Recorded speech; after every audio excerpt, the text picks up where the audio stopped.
त्याबद्दल आपण काय बोलू इच्छिता? असा आतापर्यंत मराठा समाजाला प्रामाणिक माणूस मिळाला नाही सर. दादा सर का त्यांनी जवळपास 12-13 वर्षापासून समाजासाठी काम करतात.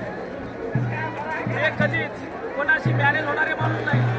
खऱ्यासाठी आज समाजातील बऱ्याचशा विद्यार्थ्यांचं शिक्षण या आरक्षणामुळं फुटलेलं आहे, आत्महत्या केलेलं आहे. त्यासाठी आम्हाला आरक्षण पाहिजे आहे.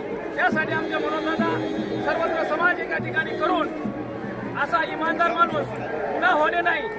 आणि यासाठी सर्वत्र समाज सर्व महाराष्ट्रातील कुठल्या विभागातून नाही. शरद पवार हे फक्त पश्चिम महाराष्ट्रापुरतं काम करणारे, ठाकरे साहेब मुंबई विभागापुरतं काम करणारे, शंकरराव चव्हाण फक्त मराठवाड्यापुरतं काम करणारे. पण संपूर्ण विभागाला सोबत घेऊन म्हणजे हैदराबाद गॅजेट असेल, सातारा गॅजेट असेल, त्यानंतर बॉम्बे गॅजेट असेल, ह्या सर्व महाराष्ट्रला सोबत घेऊन काम करणारे आमचे मनोजदादा जरांगे यांनी जवळपास आज 4था-5वा दिवस आहे उपोषणाचा साहेब. तरी लवकरात लवकर या सरकारने, हे सरकार एवढं निर्लज्ज सरकार आहे. आमच्या मनोजदादाच्या आझाद मैदानाच्या बाजूच्या लाइटिंग यांनी पूर्णतः बंद केलेल्या आहेत. 1-2 ठिकाणच्या चालू आहे सर. तर एवढा अन्याय ज्या समाजाने आतापर्यंत 18 पगड जातीला सोबत घेऊन सर्वांना न्याय देण्याचं काम केलं मोठ्या भावाप्रमाणे, आणि या समाजाला आज मागण्याची वेळ आली तर या इतर समाजाने आणि या सरकारने लवकरात लवकर न्याय देऊन आमच्या मागण्या पूर्ण कराव्या. सरसकट तिन्ही विभागाला, म्हणजे हैदराबाद गॅजेट असेल, सातारा गॅजेट असेल किंवा मुंबई गॅजेट असेल, हे पूर्ण मागण्या आमच्या मनोजदादाच्या पूर्ण करून लवकरात लवकर निर्णय द्यावा. बघा, मराठा समाजाचं जे आरक्षण आहे राजकीय इच्छाशक्ती आहे. यात कायद्याचं काही नाही. जर 370 कलम सुटू शकतं, अयोध्या प्रश्न सुटू शकतो, तर हा प्रश्न एकदम काही क्षणात सुटू शकतो. फक्त राजकीय इच्छाशक्ती, ती म्हणजे केंद्रातील नरेंद्र मोदी यांनी छोट्या छोट्या गोष्टीत जर तुम्ही लक्ष घालता तर एवढा समाज आज आझाद मैदानात येतोय, त्याकडे लक्ष घालावं. आणि शरद पवार आणि नरेंद्र मोदी यांनी एकत्र बसावं. तुम्ही जर छोट्या छोट्या प्रश्नासाठी देशाच्या तुम्ही एकत्र येऊ शकता, तर मराठा समाजासाठी निश्चितच आतापर्यंत या समाजाचे 9 मुख्यमंत्री झाले, 45 वर्षे वेटी धरलेले आहे आणि त्याची दिशाभूल होत आहे. आणि ह्या समाज आता कंटाळलेला आहे आणि ह्याचा फार अंत न पाहता आरक्षण देणं गरजेचं आहे. कारण का तर एक ग्रामीण भागात बघायचं गेलं तर फक्त 2% मराठा श्रीमंत आहे, 98% मराठा श्रीमंत नाही.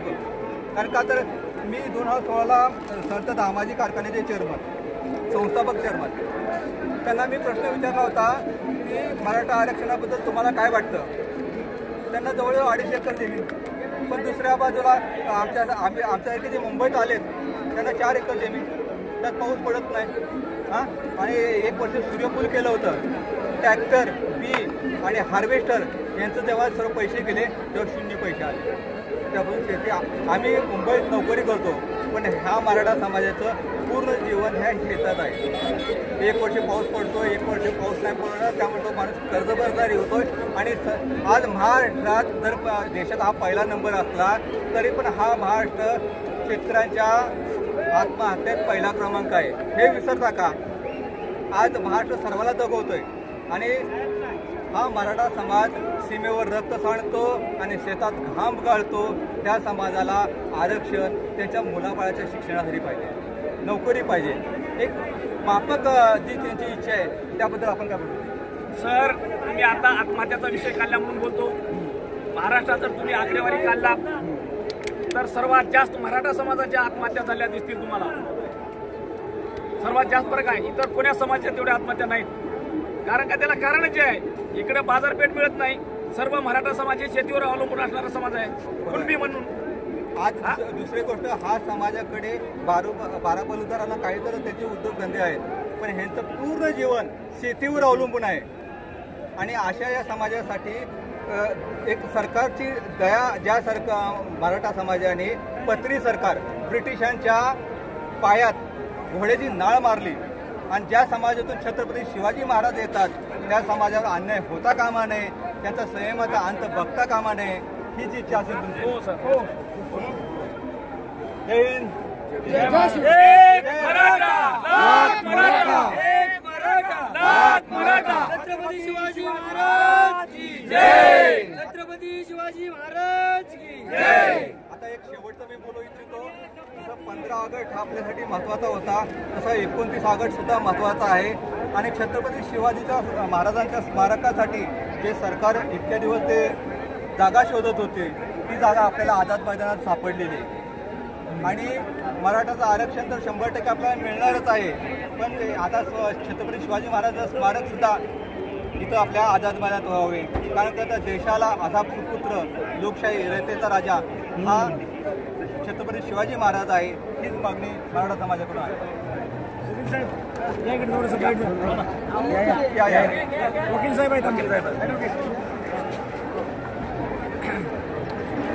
आम्ही या ठिकाणी दिनांक 27 तारखेला मराठा आरक्षणाच्या संबंधीचे काय आंदोलन चालू आहे जरांगे पाटील साहेबांचं, या अनुषंगानं मुंबईमध्ये आम्ही आलेलो आहेत. आणि आपण पाहता अखंड महाराष्ट्रातून, प्रत्येक राज्यातून, प्रत्येक खेड्यागावातून, प्रत्येक जिल्ह्यातून या ठिकाणी मराठा समाजाचा जो व्यक्ती आहे हा कुटुंबासहित बरेच व्यक्ती या ठिकाणी आलेले.